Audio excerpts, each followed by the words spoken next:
Hey everybody, it's Randy from Voices, and welcome back to another episode of Creative 101. And in today's episode, we're gonna talk about EQs, the different types of EQs, how to EQ for voiceover, and how to EQ like a pro. Let's get right into it. You can think of an EQ like a filter on a lens that only allows certain colors to pass through. Essentially, it's doing the same thing for your audio, so in some cases, it may be boosting certain frequencies, in other cases, it may be cutting. Today, we have two different types of EQs to talk about. We have graphic EQs, and we have parametric EQs. Graphic EQs range from 3-band right up to 32-band EQs, and these bands are basically ranges of the frequency spectrum that you're able to alter. So humans hear from 20 hertz to 20 kilohertz, and so a 3-band EQ would be low, mids, highs, and a 32-band would be that whole range divided into 32 unique variables. And you can alter these frequency ranges just by sliding the faders up or down. Parametric EQs are similar, but they do have their differences. So we still divide the whole spectrum into bands, and these bands you can boost or cut using the gain knob. But parametric EQs also have a frequency knob, which allows us to move the center of that boost or cut within a defined range.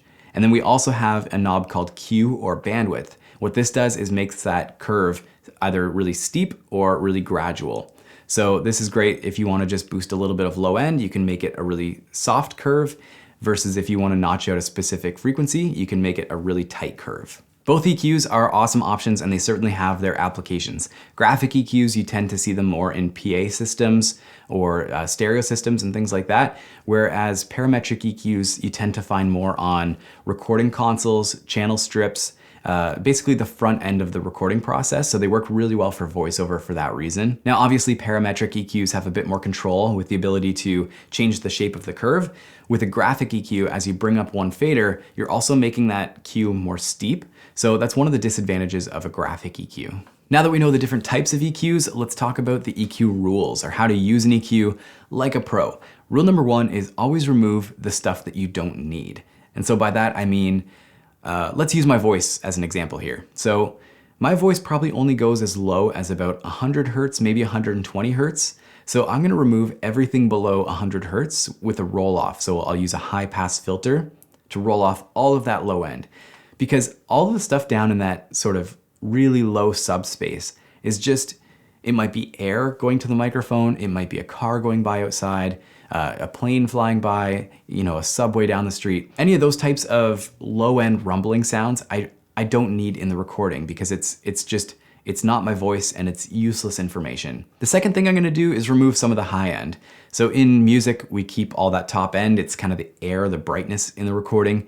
In dialogue recording, like speaking to the camera, you don't need all of that information, especially above about 15, 16 kilohertz. So I'm just gonna put a slight roll off at the top end as well. All right, rule number 2, always cut before boosting. EQs work on a phase relationship. So they actually sort of introduce phase into your signal to remove certain frequencies.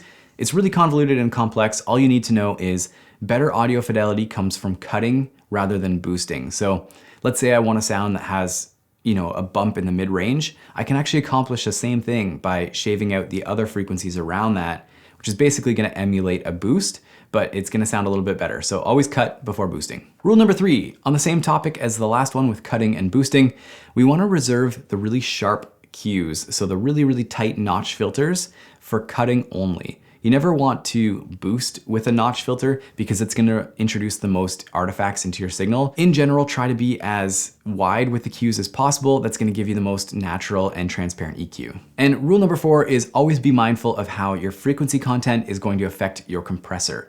EQing and compression, they work hand in hand. There's a widely discussed topic. Do I EQ first and then compress, or do I compress first and then EQ? I always recommend EQing before compressor, or at the very least, just putting a filter to roll off the low end. And the reason being is low end is incredibly powerful. So all that low end in your voice or in your room, the fridge, the car down the street, that's going to trigger your compressor to work. Even if you're not even hearing that sound, it may still be affecting the way your compressor is working on your voice. I always roll off all of that low end first, and then compress, and then you can EQ after for some sweetness or taste, but always roll off that low end before it hits your compressor. Well, that's it for this episode of Creative 101. If you guys have any feedback or topics you'd like to see covered in a future episode, feel free to throw that down below and make sure you subscribe to catch those episodes. As always, happy auditioning, and we'll see you guys in the next one.